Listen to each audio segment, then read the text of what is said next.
Bonjour à tous, et bien ravi de vous retrouver pour cette deuxième journée de ce rendez-vous Paris Mat. Une journée qui s'annonce encore magnifique, plein de belles tables rondes, plein de beaux sujets toute la matinée. Je vois que vous êtes assez nombreux compte tenu de ce qu'on m'a dit de la soirée d'hier qui a été assez longue, assez festive. Hein. Donc il paraît que c'était fantastique.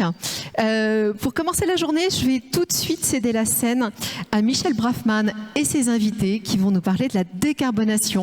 Si vous voulez bien, montez tous les trois.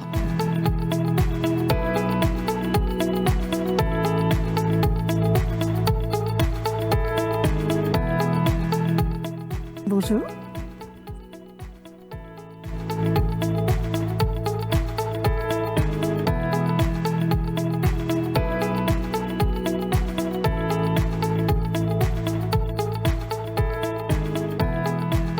Ouais.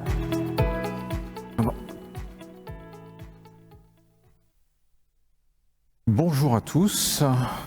De bon matin après une soirée qui s'est terminée assez tard pour certains.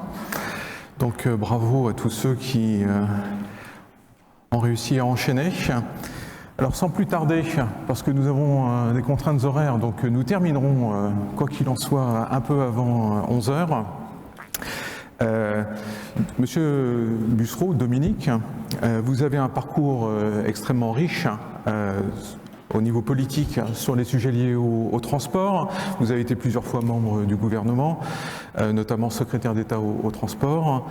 Vous avez été également élu plusieurs fois à l'Assemblée nationale, détenteur de portefeuille de mandats locaux en Charente-Maritime, président de la conférence de financement des mobilités et une mission sur le financement des dessertes ferroviaires d'aménagement du territoire vous a récemment été confiée.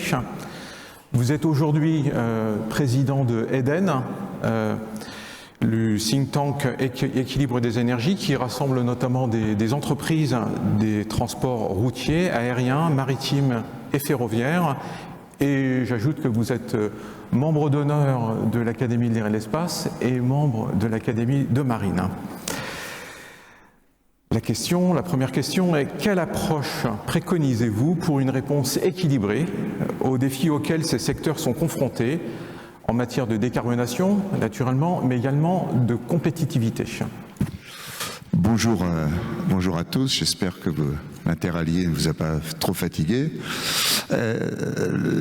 Les transports, c'est aujourd'hui, on le voit bien avec la discussion de la loi cadre récemment au Sénat et bientôt à l'Assemblée nationale, les débats ces jours-ci en période de canicule, le transport c'est un élément essentiel de l'économie. C'est pour la compétitivité de la France un de nos grands atouts quand les étrangers regardent la France.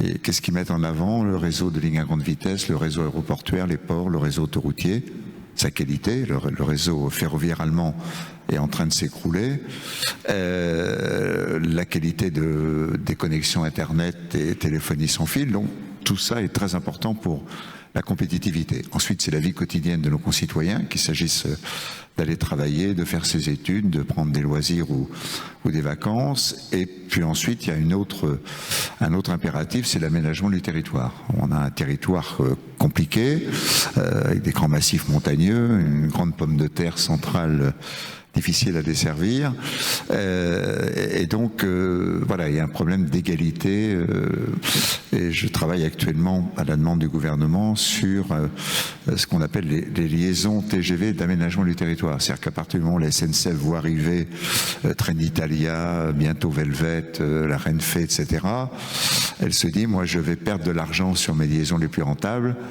alors que je dois desservir des gares intermédiaires sur ligne nouvelle ou à côté de ligne nouvelle, et donc je ne serai plus en mesure de gagner autant d'argent et de les mettre au service de la régénération du réseau. Donc voilà, voilà un peu les impératifs du moment. Il est évident que la décarbonation est au cœur des sujets. Hein, la France a été un des premiers pays en Europe à électrifier son réseau ferroviaire. Il faut voir que les grandes électrifications en France, par exemple Paris-Tours ou Paris-Brive, ont été faites avant ou au début de la Seconde Guerre mondiale. Donc ça explique d'ailleurs les problèmes de réseau que connaît actuellement le réseau, en particulier les caténaires, avec des poteaux caténaires qui ont plus de 90 ans entre Paris et Orléans. Donc le réseau ferroviaire est en partie électrifié. Je regrette d'ailleurs qu'on ait un peu mis fin aux électrifications. Les Allemands continuent d'électrifier des réseaux régionaux ou de mettre des points électriques dans des gares ou sur certains tracés pour pouvoir alimenter des trains batteries. En France, à part une électrification en cours entre Nogent et sur Marne, enfin pas Nogent-sur-Marne, entre l'autre Nogent et Troyes, il n'y a plus d'électrification, sauf des lignes nouvelles, comme par exemple le Barreau qui est en train d'être réalisé pour relier Roissy à la Picardie et à l'ensemble des Hauts-de-France. Donc il y a un enjeu décarbonation français et européen sur le fer. Il y a un enjeu de décarbonation sur le maritime, hein, ça c'est clair, aussi bien les carburants des navires, mais je pense que nous y reviendrons, que les ports eux-mêmes. Il y a un enjeu que Sandra connaît bien de décarbonation transport aérien, à la fois sur les avions eux-mêmes, sur leur alimentation, leur carburant, et sur les aéroports. Voilà, donc décarbonation, mais sujet qui ne peut pas être franco-français. Si nous on fait des choses et que nos concurrents en Europe ne le font pas, ça ne fonctionne pas. Si nous on oblige à mettre des carburants, des SAF dans des avions pour aller à Singapour, mais qu'en passant par Dubaï, quand on y repassera, il n'y a pas besoin de SAF et donc ça coûte moins cher en carburant. Voilà, il y a des problèmes également qui se situent au niveau de l'Organisation maritime internationale, de l'OACI pour le trafic aérien, d'unification des règles à l'échelle mondiale. Sandra, vous avez un passé dans le privé avec un parcours centré sur l'analyse des risques au sein du groupe Air France KLM d'abord, sur les risques géopolitiques, puis sur les risques environnementaux. Vous avez rejoint le ministère des Transports et la Direction générale de l'aviation civile en 2022 en tant que secrétaire général de l'Observatoire de l'aviation durable. Et j'ajoute que nous avons aussi en commun d'être membre de l'Académie de l'air et de l'espace. Alors pourquoi avoir initié un observatoire de l'aviation durable ? Bon, merci Michel pour cette opportunité de partager cet observatoire. Très honoré encore d'être là parmi vous aujourd'hui et donc de partager l'histoire de cet observatoire qui est arrivé dans un contexte assez particulier. Il a été initié en 2021 par Jean-Baptiste Djibari qui était à l'époque ministre chargé des Transports. Et il s'est inscrit dans un contexte d'une triple accélération.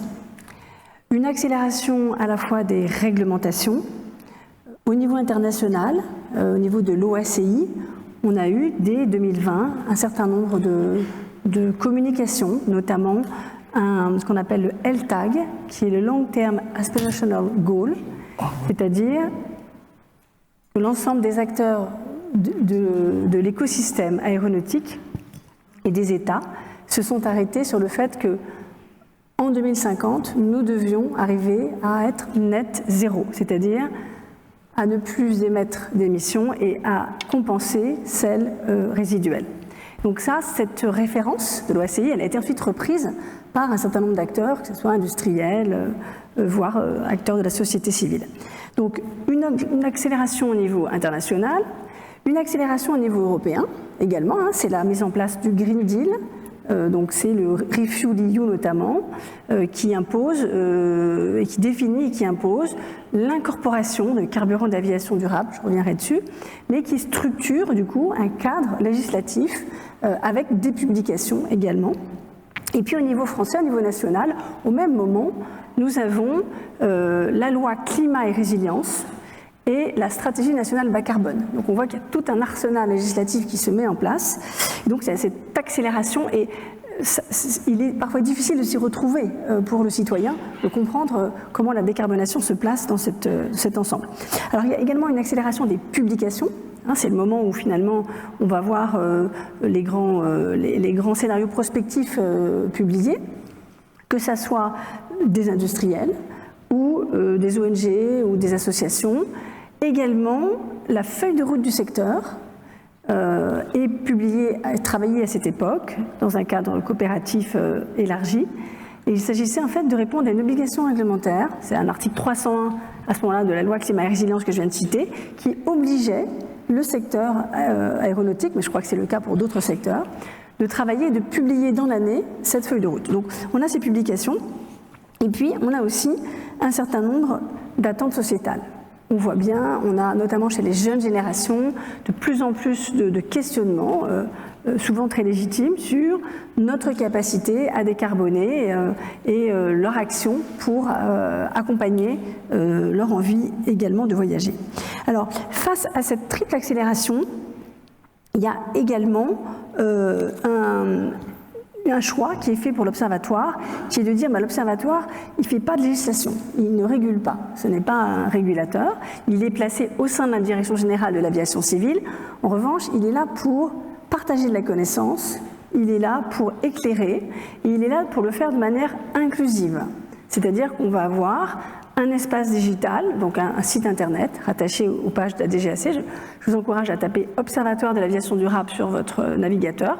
Normalement, il est bien référencé. Et on va y trouver une vingtaine, une trentaine de grands rapports, des rapports de référence qui sont datés, qui sont sourcés avec des pitchs et qui permettent de comprendre en fait comment se retrouver dans cette multitude, cette complexité, d'autant plus que les différentes études et différents scénarios, comme ils sont faits par des acteurs n'ayant pas toujours les mêmes objectifs, on va avoir, et c'est ça qui amène la complexité, on va avoir des temporalités différentes. On va avoir des rapports qui se basent à 2030 ou 2040 ou 2045. On va avoir également des temporalités, mais aussi des périmètres différents. Certains, on va avoir des visions françaises, d'autres, on s'arrête aux frontières, le carbone, des visions européennes, des visions monde, des visions qui intègrent des enjeux régionaux. Donc toute cette complexité, en fait, l'Observatoire essaie d'y répondre en partageant justement des données qui sont fiables, qui sont non pas des opinions, mais qui sont de la data, des chiffres, de la science. On a été beaucoup chercher des rapports dans les centres de recherche pour justement accompagner cette compréhension. Voilà. Dominique, on parle aujourd'hui de plus en plus de réindustrialisation en France et en Europe pour rompre avec notre dépendance stratégique actuelle. Comment les transports doivent-ils être intégrés à cette dynamique ? Alors, la réindustrialisation, naturellement, c'est un sujet qui est cher au chef de l'État. Il en a beaucoup parlé tout au long de ces 10 ans. Les résultats sont différents. Il y a des endroits en France qui se sont très bien réindustrialisés, sont les zones portuaires. Un de mes anciens collaborateurs, qui est maintenant le président du directoire du Grand Port Maritime de Marseille, il me dit souvent, en souriant, je fais plus d'industriel maintenant que de maritime. Bon. Même si, naturellement, les trafics de Marseille sont pas mauvais. Et vous voyez bien, d'ailleurs, la difficulté pour la réindustrialisation de Marseille, elle est liée à la décarbonation et l'électrification, c'est qu'il faut passer une ligne à haute tension de 400 000 volts à travers la Camargue. Évidemment, ça n'entraîne pas un grand enthousiasme local, surtout dans la commune d'Arles, qui est la plus grande commune de France et qui recouvre une grande partie du territoire camarguais. Bon. Donc, on voit bien les objectifs de réindustrialisation un peu partout, dans les zones portuaires, mais pas seulement. On le voit également avec les data centers. Il y a tout un débat un peu stupide qui dit les data centers ils vont tellement prendre d'électricité qu'on n'aura pas assez. Des journées comme celle-ci, on est obligé d'arrêter ou de mettre quasiment à l'arrêt des centrales nucléaires parce que le solaire donne tellement que si on veut pas que le réseau saute comme il a sauté en Espagne, et ça fait y arriver en France déjà 2 fois au printemps, on a trop de solaire. Hein. On a trop de solaire, on sait pas, en période de haute pression, c'est pas là où l'éolien est le plus actif. Enfin voilà, il faut trouver des équilibres, et on a tout ce qu'il faut. Hein. On peut installer des data centers dans chacun des 103 départements français hexagonaux ou ultramarins, et on aura toujours de l'électricité en trop, à revendre, en tout cas aux pays européens qui nous entourent et qui en sont demandeurs. Donc, il y a un besoin pour l'industrie. Après cette industrie, il faut naturellement qu'elle ait des flux. Le premier flux en France de transport, c'est naturellement le transport routier. Bon. Chacun voit bien que la voiture électrique est en train de grimper dans les ventes, en particulier depuis les événements du détroit d'Ormuz, les achats de véhicules électriques en France en forte progression, mais aussi de camions électriques. Alors, le problème du camion électrique, c'est que si vous êtes entrepreneur, vous achetez un camion électrique, ça coûte 3 fois plus cher qu'un camion classique. Alors, il y a naturellement des aides de l'État, il y a toute une série de dispositifs. Si vous voulez en acheter un au même prix qu'un camion classique, vous achetez un camion chinois. Bon, mais c'est pas forcément une solution. Puis les camions chinois, technologiquement aujourd'hui, ils embarquent tellement de batteries à bord qu'ils ont une capacité d'emport un peu moindre que les camions électriques européens. Donc c'est quelque chose qui va se stabiliser. Équilibre des énergies, le think tank que je préside après Brice Lalonde a fourni récemment une étude française et bientôt une étude européenne sur comment développer le camion électrique. Le camion électrique, je veux dire que la voiture électrique en France sera une réalité totale dans quelques années. Le camion électrique quelques années après, mais ça le deviendra également. Donc il faut savoir qu'on va dans cette direction, mais ça nécessite un programme de bornes. C'est pas les petites bornes dans les stations pour recharger les R5 électriques qui vont suffire. Il faut donc des systèmes sur tout le réseau autoroutier. Sur le réseau routier, le réseau routier principal en France, c'est le réseau routier départemental, hein, c'est lui qui irrigue l'ensemble des territoires. Il faut que les entreprises, évidemment, équipent leurs entrepôts, leurs dépôts, etc.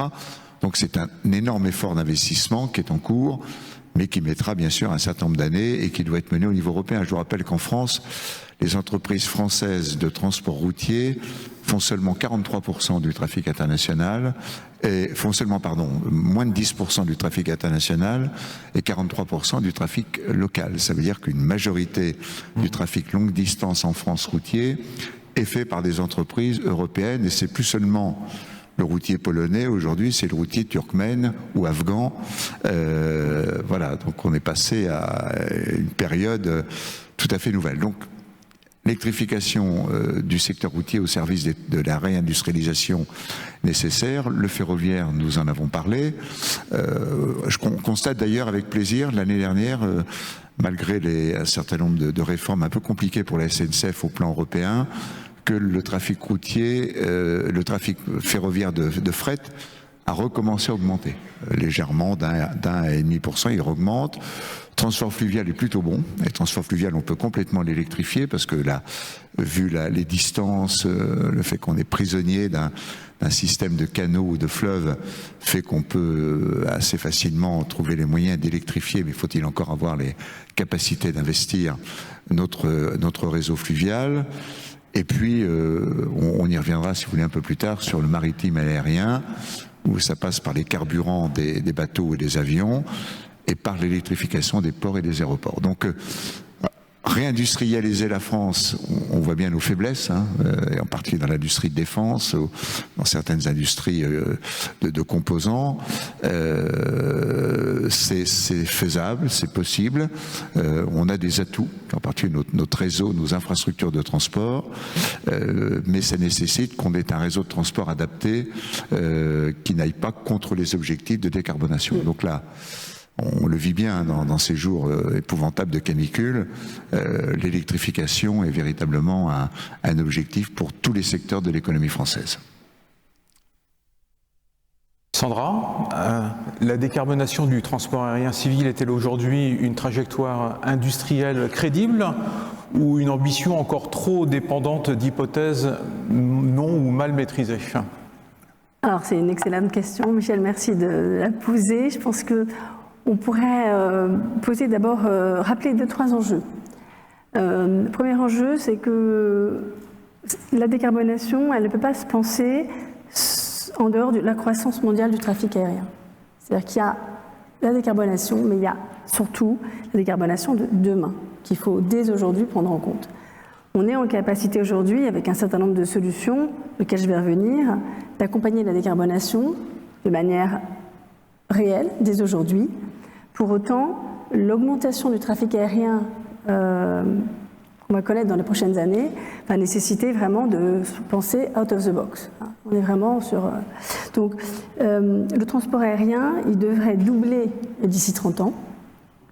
Est-ce que quelqu'un a, j'aime bien poser une question si tu me permets Michel, quelqu'un a une idée du nombre de passagers aujourd'hui aériens dans le monde? On a donné la réponse hier soir. Ah. 5 milliards. Bon, on est sur 5 milliards aujourd'hui de passagers et on sera sur 10 milliards en 2045. Donc là, on voit l'enjeu qui se présente devant nous. Et donc, ce premier point, il est vraiment à prendre en compte dans notre réflexion et dans notre stratégie pour décarboner. Le deuxième point, c'est qu'en fait, cette croissance, elle ne vient pas d'Europe. Elle ne vient pas d'Europe parce que le marché européen, il est relativement stable. Elle vient principalement d'Asie. Elle va venir d'Inde, elle va venir de Chine, où des millions d'Indiens accèdent à une classe moyenne et commencent, maintenant ça fait déjà plusieurs décennies, mais utilisent de manière beaucoup plus systématique, alors parfois pour la première fois, mais aussi maintenant de manière répétitive, l'avion. Donc on a une croissance qui est tirée par l'Asie-Pacifique. Donc il faut savoir que près de la moitié du trafic aérien mondial futur sera asiatique. L'Inde, comme je mentionnais, sera un des premiers marchés pour le marché aéronautique au niveau mondial. Et la majorité des passagers dans les 20 prochaines années qui voyageront, ça sera des Asiatiques. Donc c'est un point important à prendre en compte parce que ça va permettre de comprendre l'ampleur du défi. En fait, ce n'est pas en Europe. Donc l'industrialisation qu'il faut porter pour porter ce besoin, il doit intégrer en amont la décarbonation. Alors on a un certain nombre d'atouts. Donc là pour la réponse, oui, c'est crédible, bien sûr. C'est crédible parce qu'il y a des solutions qui existent. Elles existent déjà, elles sont pour certaines matures. On a notamment, on a aussi une culture. Je vais commencer par là, parce que quand on regarde l'histoire, finalement, on a le secteur aéronautique, et je parle sous le contrôle bien sûr de Dominique et Michel, mais l'aviation a réalisé des gains considérables. Il faut savoir que depuis les années 60, l'efficacité énergétique des avions commerciaux, elle s'est améliorée de plus de 80%. C'est quelque chose de très marquant. C'est une industrie qui innove, c'est une industrie qui historiquement s'est inscrite dans ce progrès, et donc aujourd'hui c'est essentiellement des gains d'efficacité. Elle a également une capacité d'innovation qui est importante et qui est portée en Europe notamment par des grands acteurs industriels qui en font notre souveraineté. Alors les solutions, je vais les mentionner rapidement, elles existent. On a parlé de l'amélioration continue donc de l'efficacité énergétique, ce sont les moteurs. On a des grands motoristes en France.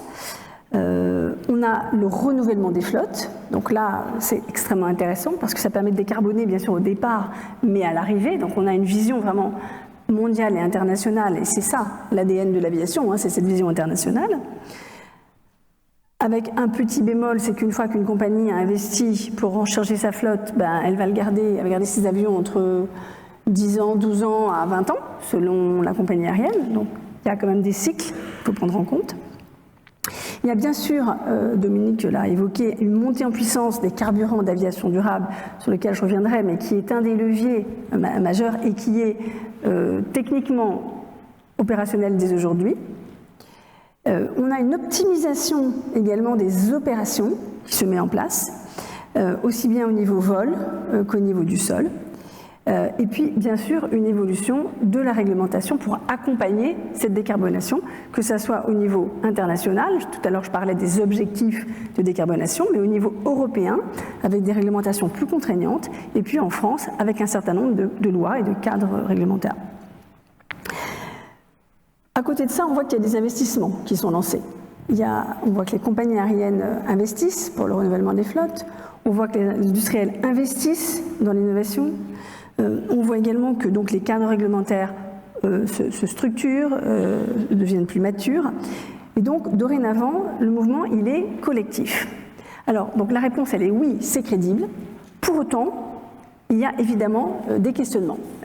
Et ces questionnements, je dirais, ces incertitudes, on va les retrouver sur la disponibilité de l'énergie pour décarboner, pour la capacité industrielle pour produire à grande échelle, et je vais rajouter en France et en Europe, avec des enjeux de souveraineté, la vitesse, la montée en puissance de notre capacité à structurer des filières de carburants d'aviation durable, l'alignement des réglementations, c'est très important, on vient de dire qu'on a une régionalisation finalement de la croissance du transport aérien. Est-ce qu'on sera en capacité d'aligner les réglementations un questionnement. Et puis, bien sûr, la mobilisation du capital qui va être nécessaire, puisque, notamment, un certain nombre de solutions, comme les carburants d'aviation durable, ont une équation économique compliquée et qu'il sera absolument nécessaire de résoudre pour pouvoir arriver à maturation.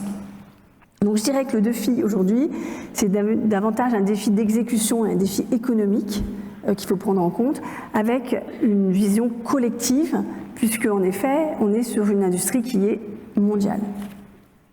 Alors une autre question, Sandra, une vaste question, une réponse aussi courte que possible. Comment articuler les différents leviers de la décarbonation du secteur, en particulier les SAF, l'efficacité énergétique, l'optimisation opérationnelle, les renouvellements de flotte, le recours à l'hydrogène, les e-fuels, l'intermodalité. Donc tous ces leviers sans tomber dans une stratégie dispersée ou irréaliste. Alors je dirais qu'il faut d'abord avoir en tête qu'il y a deux dimensions. La première, c'est les segments de marché. Quand on parle d'aviation, il y a du court courrier, il y a du moyen courrier, il y a du long courrier. Les solutions, elles ne sont pas les mêmes. Elles ne sont pas les mêmes techniquement et elles ne sont pas les mêmes dans leur temporalité. Ça, c'est un premier point qu'il faut vraiment garder en tête parce que finalement, c'est le prisme avec lequel il va falloir appréhender la décarbonation. Donc la bonne question, c'est vraiment quel est le levier pertinent pour quel segment, à quel horizon. Immédiatement, qu'est-ce qui est disponible? On a, parler des opérations, parce que souvent on les oublie et c'est un point important. Les opérations, que ce soit des opérations en vol ou au sol, la partie opérationnelle, on est en capacité de réduire les émissions de CO2, donc là en fait, de réduire la consommation de kérosène, puisqu'il y a une corrélation directe, dès aujourd'hui. Comment? Les pilotes le font au quotidien, avec des descentes continues, ils le font avec des roulages au sol, ils le font avec des routes aériennes qui sont également optimisées par le contrôle aérien. Donc on a déjà dès aujourd'hui un certain nombre d'actions qui sont possibles. C'est également possible au niveau du sol, vous l'avez peut-être déjà vu quand vous prenez l'avion, dorénavant vous avez souvent ce qu'on appelle des touchés électriques, ça veut dire que tout autour de l'avion, tout le matériel qui avant marchait au diesel, qu'on allumait, qu'on éteignait, il devient électrique. C'est-à-dire le bus pour les passagers, le loader qui va mettre les bagages dans la soute, et le push, ce qui va pousser l'avion. Tout ça aujourd'hui, on passe sur des matériaux électriques. Alors, ça reste des petits volumes. Pour autant, c'est concret, c'est réel, c'est dès aujourd'hui, et la France est assez en amont sur ces points-là. Alors évidemment, le levier le plus fort, c'est le renouvellement des flottes, on l'a mentionné précédemment. On sait qu'avec l'Airbus Neo A320, on gagne 20% d'émissions de CO2. Donc là, on a un avion qui a quand même fait c'est une étape vraiment considérable. Les A350 et les Boeing 787, et je parle sous le contrôle de pilotes dans la salle, c'est environ 20 à 25% de gains de consommation en fonction évidemment des conditions de vol. Donc on a à la fois le renouvellement des flottes, on a des moteurs de nouvelle génération. Je pense qu'on peut être assez fiers. En France, on a quand même des constructeurs, on a des motoristes. On est un des rares pays du monde, on était 2 avec les États-Unis, peut-être 3 avec la Chine maintenant, à être capable de construire un avion du début à la fin. C'est quand même un marqueur, je pense, de notre industrie et de notre secteur dont nous devons être fiers et que nous devons défendre. Nous devons défendre. Alors le troisième message, c'est évidemment les SAF, on va faire là-dessus rapidement, les carburants d'aviation durable. Donc c'est probablement le levier actionnable le plus rapidement. Il y a plusieurs technologies, je reviendrai un petit peu après dessus, mais l'enjeu il est économique. Il est essentiellement économique. On sait parfaitement produire des SAF aujourd'hui, mais ça coûte cher pour les compagnies aériennes. Ça coûte entre 2 et 5 à 6 fois le coût du kérosène, sachant que le kérosène, c'est entre 25 et 30% des coûts d'une compagnie aérienne. Donc on est vraiment sur des équations économiques très fortes, alors que le transport aérien a des marges extrêmement faibles, évidemment très sensibles à tous les événements, que ce soit géopolitique, que ce soit sanitaire, etc. Donc on est sur un enjeu absolument capital. Voilà, donc on a les volumes disponibles, les enjeux et les défis aujourd'hui, c'est l'accès aux matières premières, pour notamment les carburants d'aviation durable. Est-ce qu'on va les acheter en Chine? Est-ce qu'ils sont durables? Est-ce qu'on va les acheter aux États-Unis? Est-ce qu'ils sont durables? Est-ce qu'on s'impose une décarbonation à 80% et on attend un certain nombre d'années pour y arriver, ou est-ce qu'on réfléchit à des solutions alternatives? Tous ces sujets-là sont des sujets qui seront probablement débattus prochainement au niveau de l'Europe, puisqu'il y a prochainement un cycle de revoyure du cadre réglementaire qui s'approche en 2027. Voilà, donc il y a une articulation des solutions, il y a des solutions qui sont disponibles dès aujourd'hui, et puis évidemment, il y en a d'autres dans le temps qui vont se faire. Pour revenir sur les segments, le court courrier, donc le régional, on va être sur des hybridations, on peut avoir des moteurs électriques pour des avions de 19 places, on peut avoir des moteurs hybrides. Ensuite, pour le moyen courrier, ça va être plutôt l'usage de moteurs qui vont réduire la consommation donc, de kérosène et donc de CO2. Et puis pour le long courrier, on est plutôt sur le SAF, parce que là, c'est vraiment, on est sur des longs courriers, sur des volumes très importants. Voilà comment se structurent un peu nos différents leviers et l'ensemble donc des sujets qui s'articulent selon une temporalité différente. Dominique, dans un contexte fortement marqué par l'émergence des inquiétudes liées au changement climatique, les secteurs du transport se trouvent régulièrement pointés du doigt ou même l'objet d'appels au boycott, comme dans le cas de l'aérien.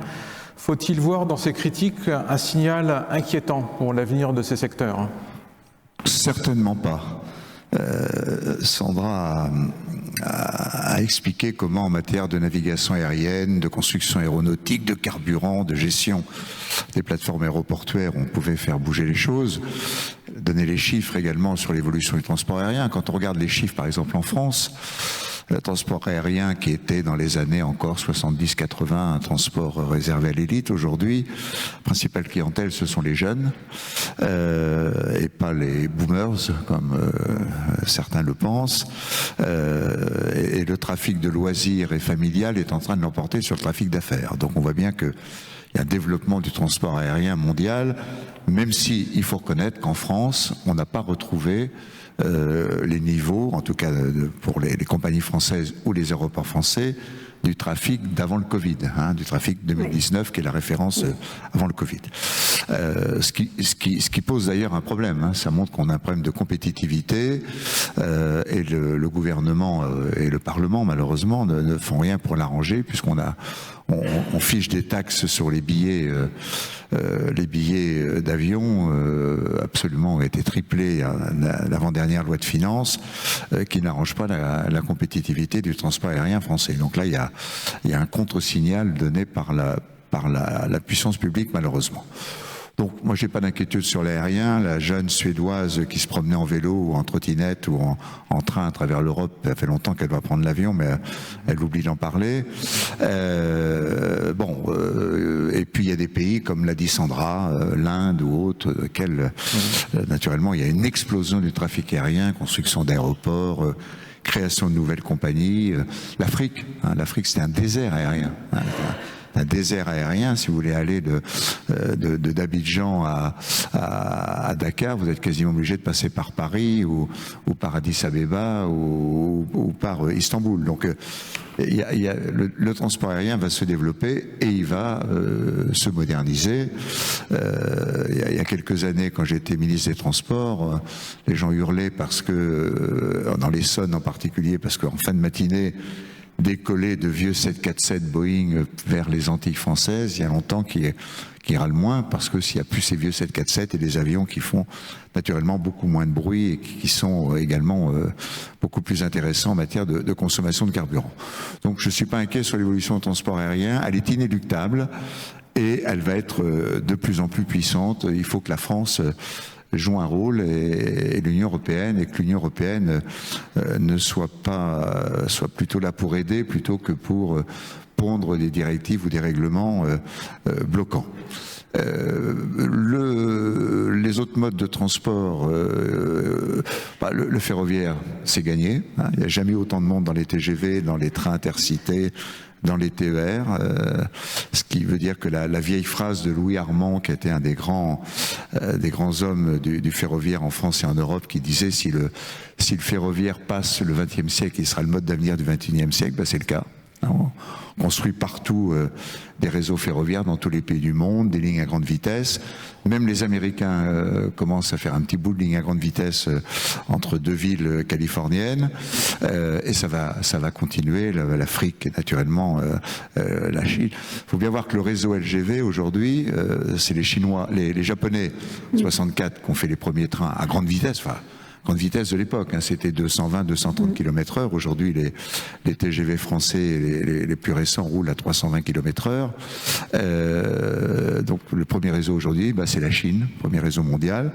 Le deuxième, contrairement à ce que croient les Français, c'est pas la France, c'est l'Espagne, qui a profité des crédits européens pour faire un réseau de lignes à grande vitesse qui dépasse en longueur le nôtre.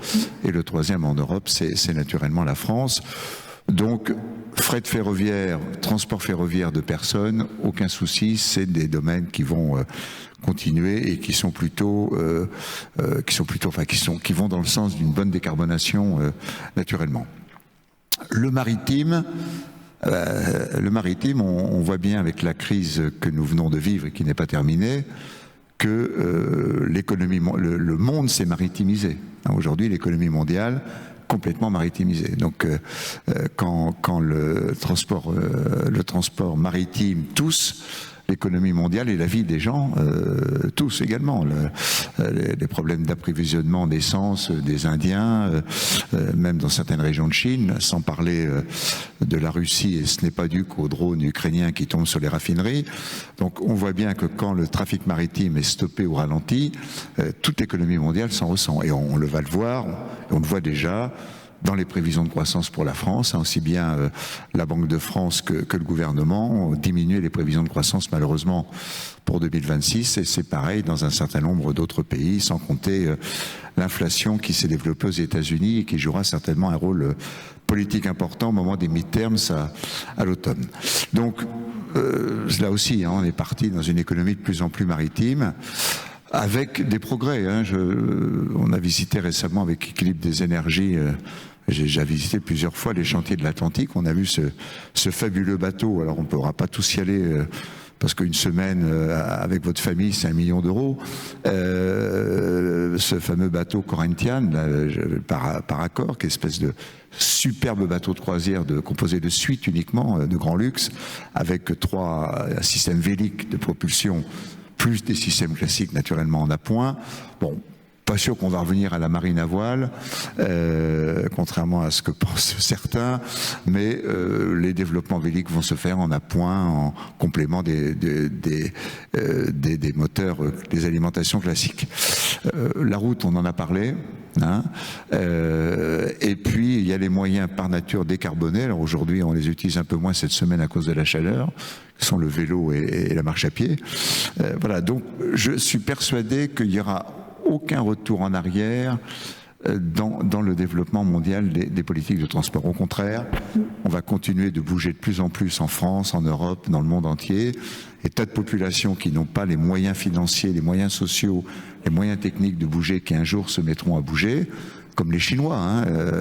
Moi j'ai connu la Chine en 1976, de Pékin à Harbin, 24 heures en train de nuit, en vapeur. Et la Chine en 1976 construisait encore des locomotives à vapeur. Aujourd'hui, quand il y a une fête populaire chinoise, toute la population chinoise est dans les aéroports et dans les gares. Donc ces phénomènes-là vont véritablement se développer. Il ne faut pas qu'ils soient contraires naturellement aux objectifs de lutte contre le réchauffement climatique.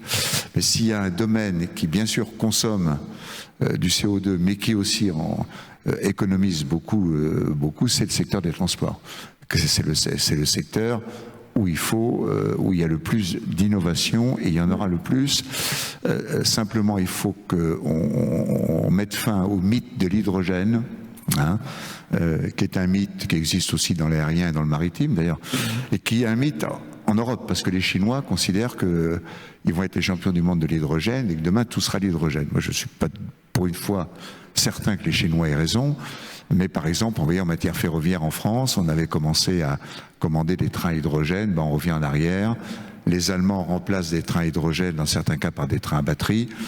Aussi bien pour le maritime, l'aérien et le ferroviaire, je pense que l'hydrogène n'est pas au point. Mais méfions-nous, parce que les Chinois pensent exactement l'inverse.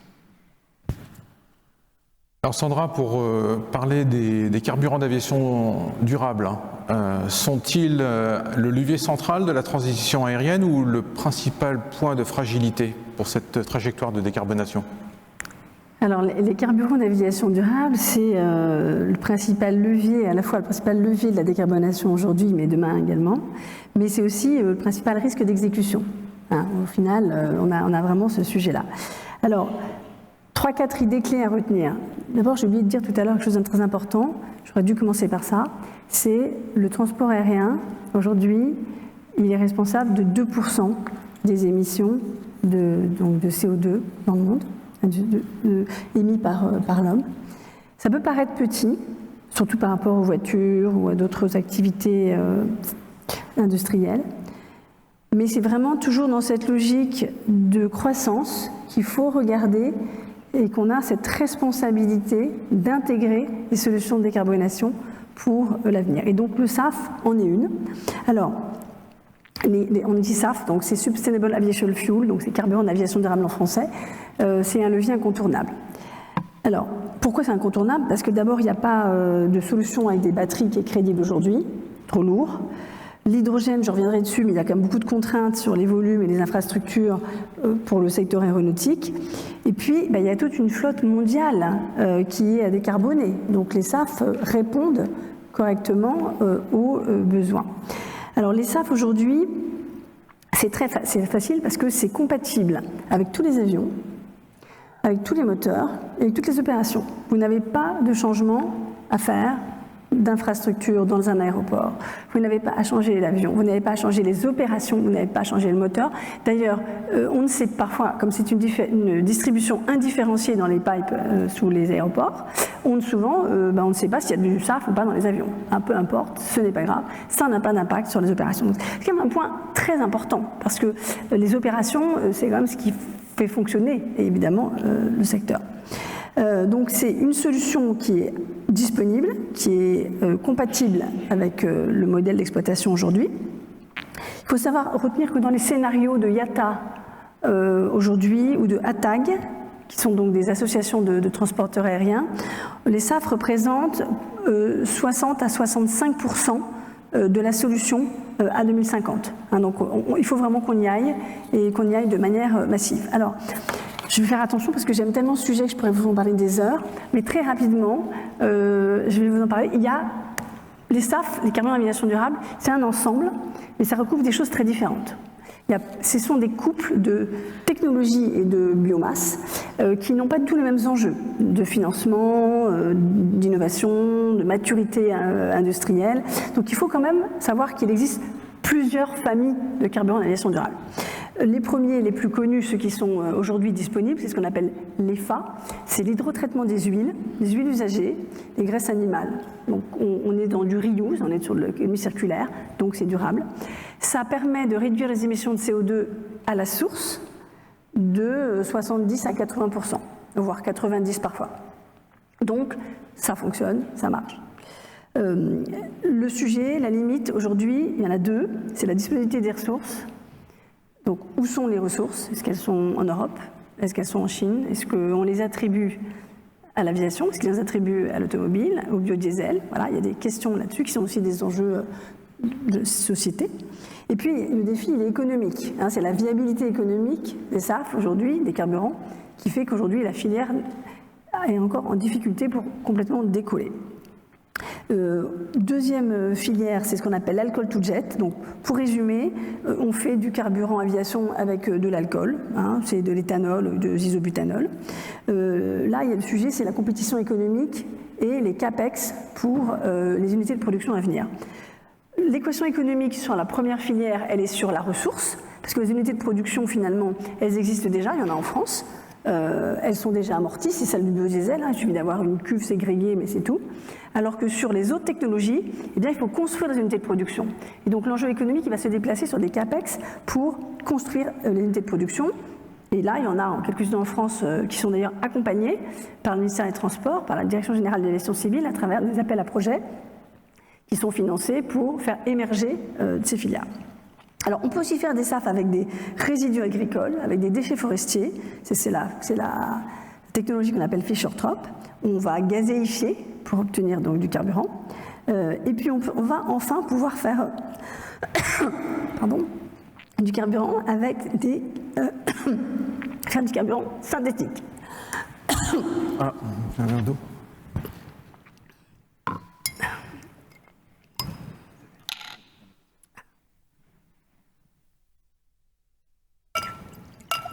Merci.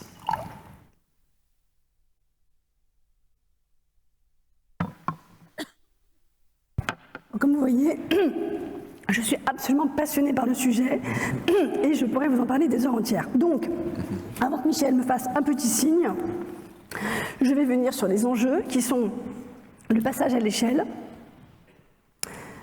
c'est-à-dire l'industrialisation, le financement des capacités de production, donc l'économie pour les débouchés, le prix, le coût de production,